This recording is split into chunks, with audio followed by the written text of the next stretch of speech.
सरकार 1 रुपया न घेता कामगारांच्या 13 चाळींचा B2 सत्ता प्रकार बी कमी करून देण्याचं महसूल मंत्री बावनकुळे यांचं वचन. प्रभाग क्रमांक 15 येथील उमेदवारांच्या प्रचारार्थ जुनी मिल आयोजित केलेल्या सभेत आमदार देवेंद्र कोटे यांनी राज्याचे महसूल मंत्री चंद्रशेखर बावनकुळे साहेबांना प्रभागात असलेल्या जुनी मिल चाळ, लक्ष्मी चाळ, पाटील चाळ, लक्ष्मी विष्णू चाळ, वारद चाळ, NG मिल चाळ, जुनी पोलीस लाईन, धर्मसी लाईन यांसह मोरारजी पेठ येथील अन्य कामगारांच्या चाळी व मिळकतीवरती चुकीच्या प्रकारे B2 सत्ता प्रकार बी लागल्यामुळे कामगारांच्या चाळीचा पुनर्विकास रखडल्याची बाब निदर्शनास आणून दिली. मुख्यमंत्री महोदय यांच्या निर्देशनानुसार आचारसंहिता नंतर तातडीने बैठक लावून हा विषय एकही रुपये शासकीय कर न घेता पूर्णपणे निकाली काढून देण्याचा शब्द महसूल मंत्री बावनकुळे साहेबांनी सभेमध्ये दिला. राज्याचे महसूल मंत्री चंद्रशेखर बावनकुळे साहेब फोनवरती आपल्याशी जोडतोय. हॅलो.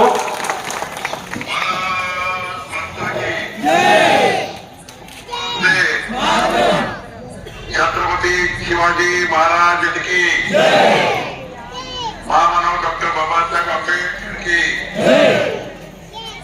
या ठिकाणी उपस्थित आपले महाराष्ट्र विधानसभेचे लोकप्रिय आमदार देवेंद्र कोटे की व्यासपीठावर उपस्थित सर्व मान्यवर, उपस्थित सर्व बंधू भगिनी, माननीय देवेंद्र कोटेजींनी महाराष्ट्र विधिमंडळामध्ये आपल्या 13 कामगार चाळीच्या B2च्या जागा या आपल्या सर्वांच्या मालकीच्या नावाने करण्याबाबतचा विषय मांडला होता. माननीय देवेंद्र फडणवीसजींनी मला सूचना दिली होती की आपण या सर्व B2 चाळीच्या B2 मध्ये असलेल्या ज्या कामगार चाळी आहेत या सर्व घरांचं प्रॉपर्टी कार्ड, मालमत्ता कार्ड, CTS, भूमी अभिलेख आणि जनतेची प्रॉपर्टी तुमच्या नावाने करून द्यायची, ज्यांचं जे घर असेल त्यांच्या नावाने करून द्यायचं असा सूचना देवेंद्रजी फडणवीस साहेबांनी दिल्या. माननीय देवेंद्र कोटेजींनी मागणी केली. मी तुम्हाला वचन देतो की या निवडणुकीच्या नंतर मी माझ्या दालनामध्ये तातडीनं या कामगार चाळीबद्दल बैठक लावून आपल्या सर्वांच्या घराचे प्रॉपर्टी कार्ड, आपल्या सर्वांच्या घराचं CTS सरकारचा एकही पैसा न घेता विनामूल्य करून देण्याची जबाबदारी आपण सर्व उमेदवारांना प्रचंड बहुमताने विजयी करा. आपण विकासाचा कमळ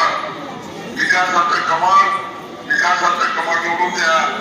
आपण सर्वांनी मतदान करा आणि येणाऱ्या 1 महिन्याच्या मध्ये मी सर्व घरांना मालमत्ता कार्ड देण्याबद्दलची बैठक लावून आपल्या सर्वांचे घर कायदेशीर करून देईल.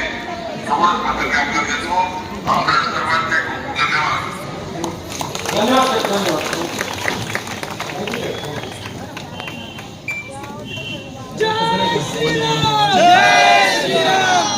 काय हवाय प्रकाश कोथिंबीर काका?